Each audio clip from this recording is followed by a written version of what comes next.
Hi, this is Halbert. I want to share with you a few thoughts and a little music here on Father's Day, June 20th, 2021. I want to give you a little bit of background on myself so that you'll understand me better. Then I'm going to relate that to a story that relates to a lesson I got from my father when I was younger, and then relate that to music, and then we'll get the song played. So, I grew up in rural Pennsylvania. Um, my family got to rural Pennsylvania because one member made it out of Eastern Europe in the 1920s, and settled there, and that's all there is to that. Everything was left behind, and he needed to start out from nothing. And so what he did, my great-grandfather, was get involved with collecting hides to be shipped off to tanneries, because that's the kind of nasty business that most people don't want to get involved in. And the economy was well developed, and so opportunities for him looked best where people didn't want to do the work. And so that's what I grew up in. There was Katzen's hide plant. That's who you would call in July if, let's say, lightning struck several of your cows out in the field on a hot summer day, and you didn't notice for several days as it approached the long July 4th weekend, and you don't want to deal with that. Nobody wants to deal with that. So you call up Katzen's, and we deal with that. Mistakes get made. Sometimes a truckload of cows struck by lightning that were in a field for several days sit over the weekend in the truck bay in July. And when you get back to it on Tuesday, there's issues that I'm not going to go into details about. But the reason I need to talk to you about this a little bit is so that you understand that through my childhood, adolescence, and early adulthood, I did a lot of this type of work. And this is what provided me my education. That is, the income from the business was important to my family. And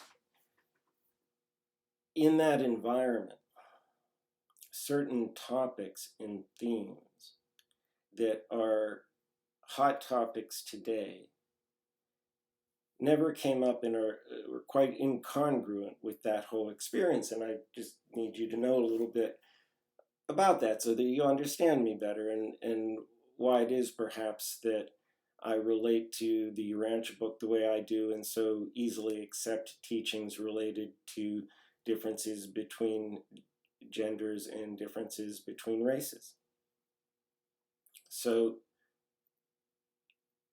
at Katzen's hide plant, no women worked at the hide plant. No women ever talked about wanting to work at the hide plant.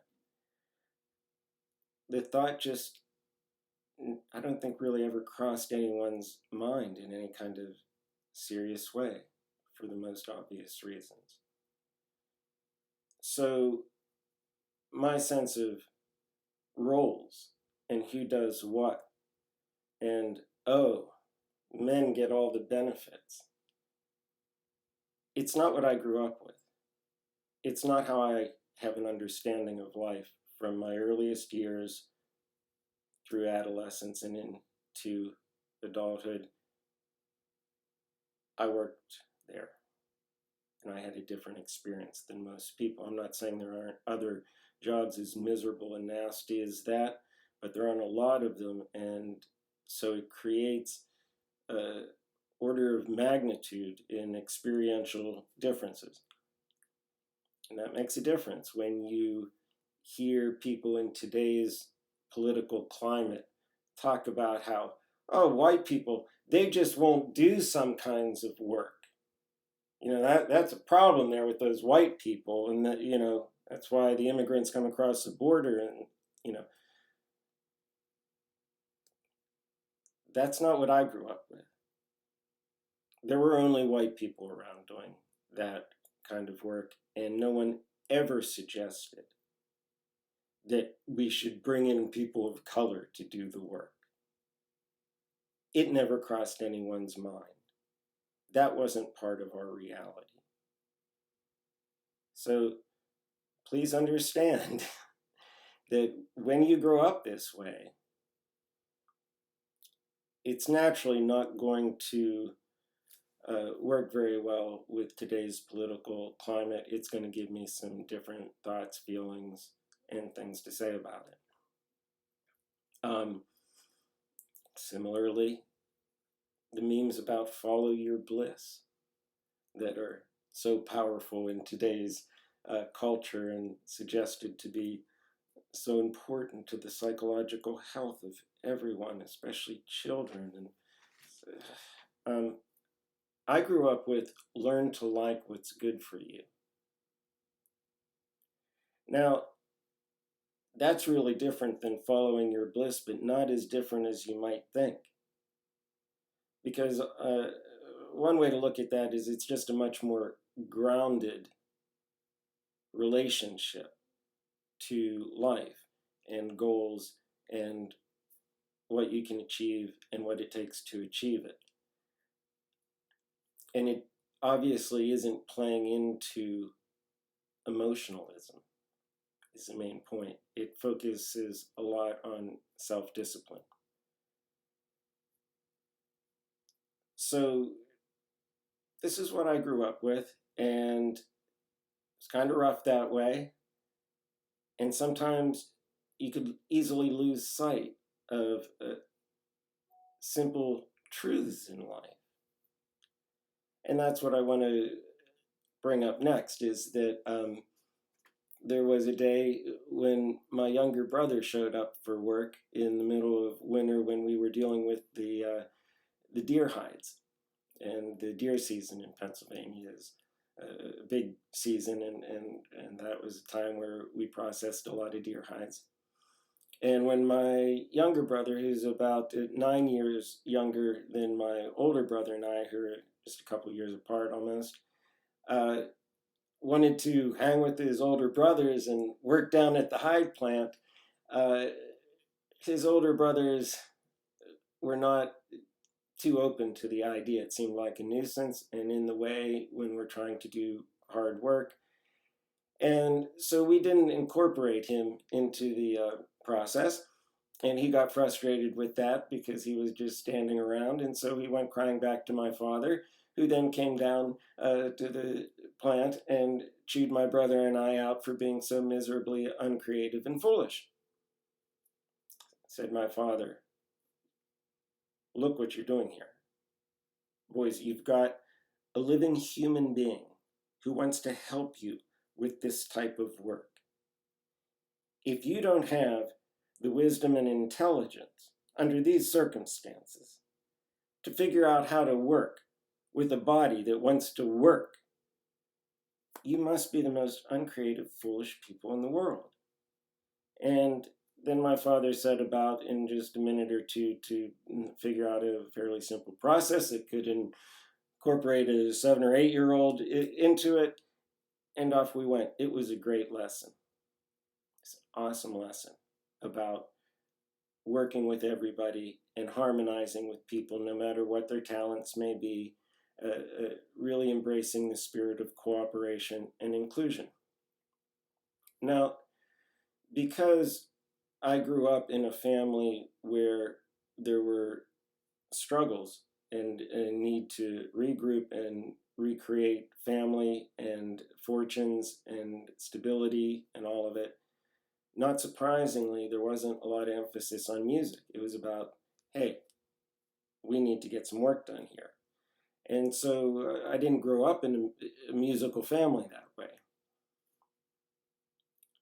Had I grown up in a family that was musical and played music together, then the values of musicianship, which favor inclusion and catering to the talents of your weakest member, and feeling related to everybody, and really being committed to making sure that everyone's harmonious together.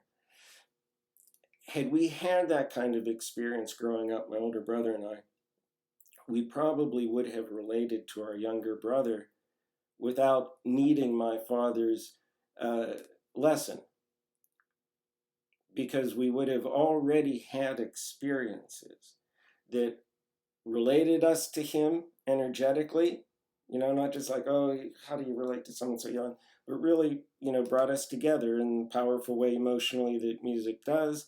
And it would have given us experience with including people who have a wide variety of talents related to what's being done.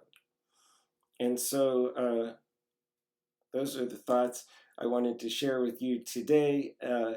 And the way this relates to our Father's Day song that I'm going to play for you here in a moment is that about 20 years ago, when I was attending worship services at a Urantia Book community events in Boulder, I was approached by a friend and asked to play a Father's Day worship service. And I said, sure, what else are you going to say? And I walked away from that conversation and reviewed my repertoire, which was limited and mediocre, and I don't really have anything that works well for this. And growing up the way I did, my next thought was, I guess I'll have to get to work and write a song that's appropriate for the occasion. Interestingly enough, because I referenced John Prine video where he explains Angel from Montgomery and plays it in the last video, this song ended up being inspired by some John Prine that I was listening to at the time, just in terms of its feel and so forth, and the good humor that he brings to the challenges in life. And so there you have it. I hope I get through this okay. This is called I'm a Father Too.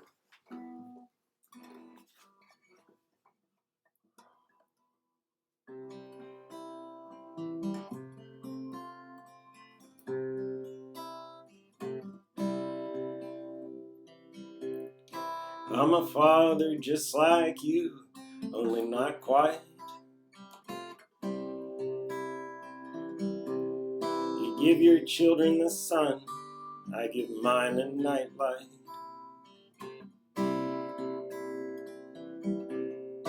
You comfort our souls, you make it all right.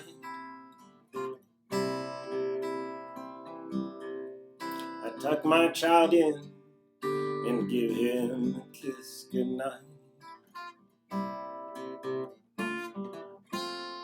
You're a father, I'm a father too. We guide their lives and tell them what to do.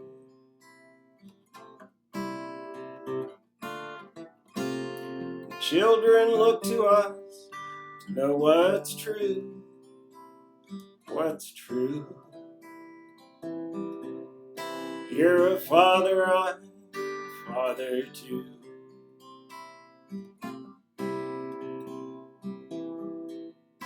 I'm a father just like you, only not the same. When my boy cries to me, cry out in your name. I teach him, win or lose, it's how you play the game.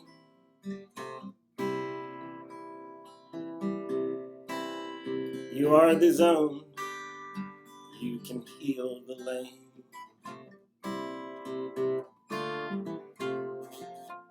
You're a father, I'm a father too.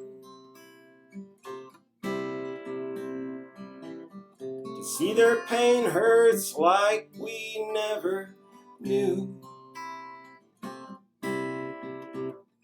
Then they say, hey Dad, I want to be just like you.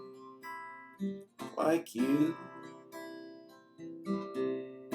You're a father, I'm a father too.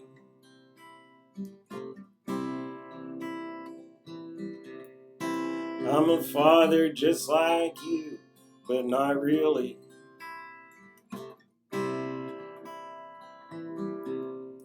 Your boy tries to be perfect, mine tries a wheelie.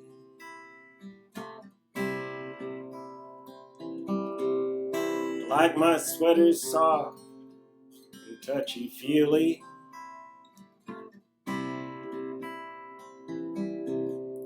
When you touch our souls, we get all zeely.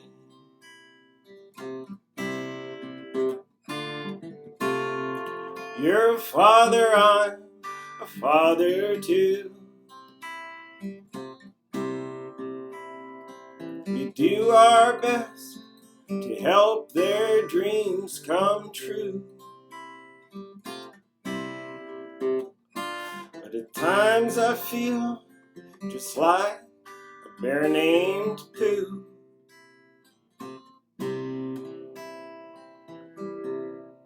You're my father, tell me what to do.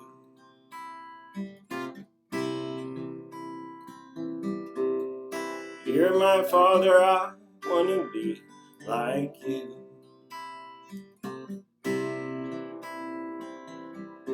You're a father, and I'm